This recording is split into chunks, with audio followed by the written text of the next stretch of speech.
You don't think that's going to change how your music sounds, fam? You don't think that's going to change how you appear in music videos? I don't need nothing else. Every time I'm with you, yo, it's something else. It's a fact, and it's nothing else. Got your hand out, you don't even need a help.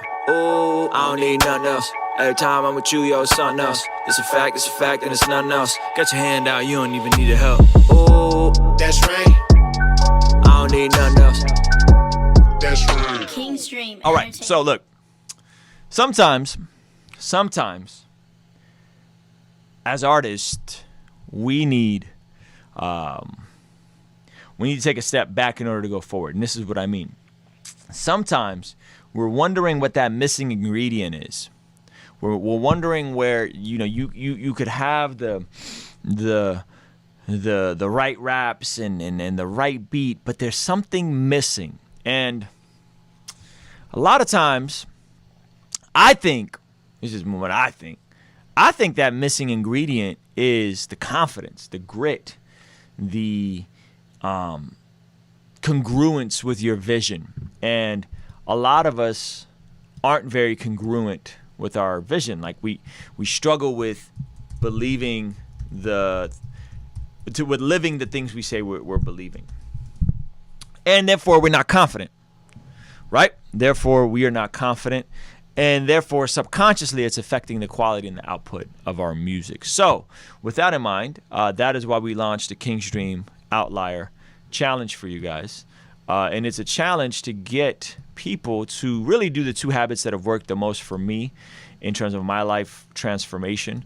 That impacted me, the first one, the most, which is getting out of debt and paying off all my debt and saving a bunch of money and being able to transition full-time in music. So I know it's not super sexy. I know people want to hear a story about, I was hustling and then one song went viral and then I was overnight success. That's not what it was. I put in a lot of work, and then 10 years later, I got out of debt, and then I saved a bunch of money, and then I was able to go full-time with the music. So with that is why I'm putting together the Outlier Challenge to get you guys to hopefully implement the two habits that have transformed my life the most, which is getting on a monthly budget and tracking what you eat to get in better physical shape.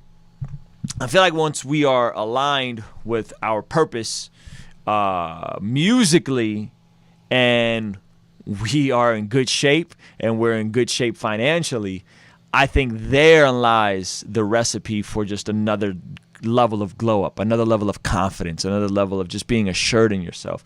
And I think a lot of us are going through the motions and through the art with kind of one arm tied behind our back, right? Because you aspire what you admire. You aspire for what you admire, right? You try to acquire what you admire. And in music, usually you're listening and you're following people that you are admiring and you want to be like, or people that you see yourself in.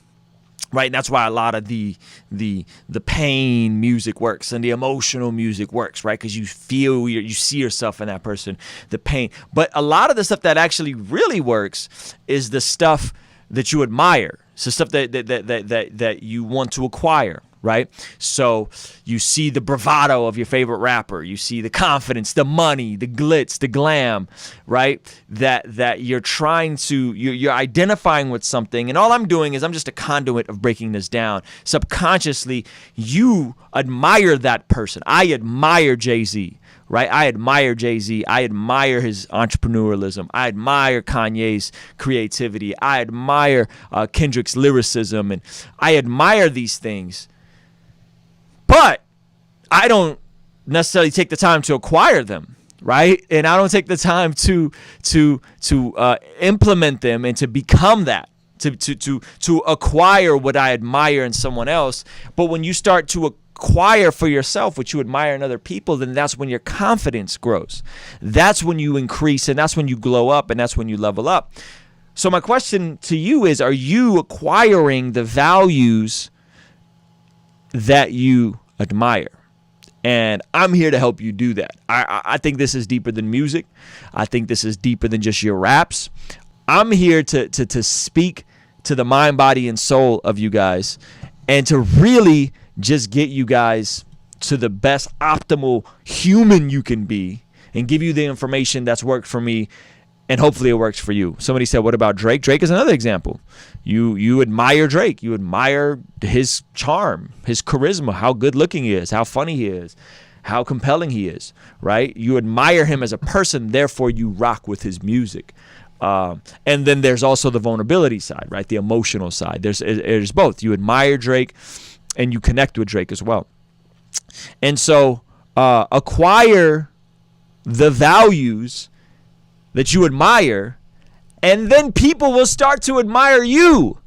Then people will start wanting to be like you, and people will draw themselves to you. This is where people get confused, and I'm not one of those weird new age secret guys, but the idea of the law of attraction. I know people mess it up and they just think of just dream of $1 million and you no. Become what you want to be, and you will attract what you want to attract. If I feel like I'm not, I'll tell you what, after I drop my shirtless photos on Instagram, I got all the Christian rapper acquaintances and all the artists who I'm kind of cool with, but kind of not cool. It was weird, ambiguous relationships. Now everybody's hitting me up and we're all friends. Why? Because I worked on myself and I got dope and I got popping, and then people were attracted to that. They're trying to acquire this. They're inquisitive. I acquired what I admired, and now people admire. And so now I have an ear. I have more of an ear. I have more of an influence. Do something that people aren't willing to do. Do something that's hard, and people will pay attention. And people would pay. And what's harder in this climate than getting a hold of your finances and getting a hold of your eating and transforming your body and transforming your mind and doing away with the depression and then doing away with being broke and doing away with the rat wheel race? What's harder than that right now? So a lot of you guys think that it's all about the music and it's about the art and it's about the music and I just got to make more music. You can make all the music in the world, but if you're not confident, the subconscious ear and the subconscious mind will hear it, and you won't be compelling, and I won't want to listen to you. But if you're confident, if there's something in you, maybe it's the way your parents raised you. I didn't have parents that affirmed me a whole lot, and I had that innate confidence, right? I didn't have that, right? Maybe you have something, but what I did have is I had work ethic, and I played sports. And then once I figured out that if I play sports and I treat people good and I'm fit, I can attract what I want. I could attract the friendships that I want, the relationships that I want. And so I find myself in these really weird relationships. Those of you guys that are being in the Zoom calls, you know some of the people that I've been around. I find myself with a lot of these 7-figure entrepreneurs. I'm not a 7-figure entrepreneur. I'm planning to be. I'm working towards it, right? And so, but I'm attracting the type of person I want to become because I'm committed to the process. I'm committed to the process of becoming what I admire. And if you could acquire what you admire, everything changes. So I'm not going to sit here and rant at y'all. But for a lot of you guys, it is the missing piece. It is the missing variable. There's something that just doesn't, what they call it, the it factor. What is the it factor? Oh, it's a culmination of timing, confidence, attention to detail, right? It's kind of like a culmination of all those things. Well, guess what? If you're confident because you have $30,000, $40,000 in the bank because you've been working your face off and hustling, and you're in shape because you've been working in the gym and you've been watching what you eat and you've been hitting your macros, guess what? You don't think that's going to change how your music sounds, fam? You don't think that's going to change how you appear in music videos? Physically, you're going to look better. You don't think you're going to feel different about the way your body looks and therefore exert that confidence in the booth and in the music video and in the Instagram photo and in the tweet? You don't think that's going to impact everything else around your life? But I gotta bend over backwards to try to get people to change their life. I gotta bend over backwards to try to get you guys to do the things that have worked for me. Like it's some kind of click funnel. Like I'm trying to get rich off of you losing weight and you getting in shape and getting on a budget. You know what I'm saying? So that's my rant. Eximio said that clothes are gonna look better The clothes are gonna look better. You could wear some high fashion stuff. You could wear that shirt. You know what I'm saying? That has the modern cut. Clothes are gonna look better. But more importantly, it's not about it's not about the clothes. It's not about the abs. It's not about the external. It's about who you become when you do something hard. It's when Jesus says, like, deny yourself and follow me, we all have this romanticized martyr complex. What he's saying is lay down your pleasure and choose purpose in me. Lay down how can you be addicted to food? How can you be lazy and think that is congruent with following Jesus? It isn't. It isn't. It isn't. So, do the Outlier challenge. Go take a photo of yourself with your shirt off. Something happens when you see yourself with your shirt off. I promise you, especially if you got the dad bod and you ain't a dad. Oh, that's going to hurt. But that's all right, because you need that anger. You need that pain. You need that pain. The pain is where the change happens. The pain is where you're activated for transformation. So, let's get back into some more of your guys' music, man.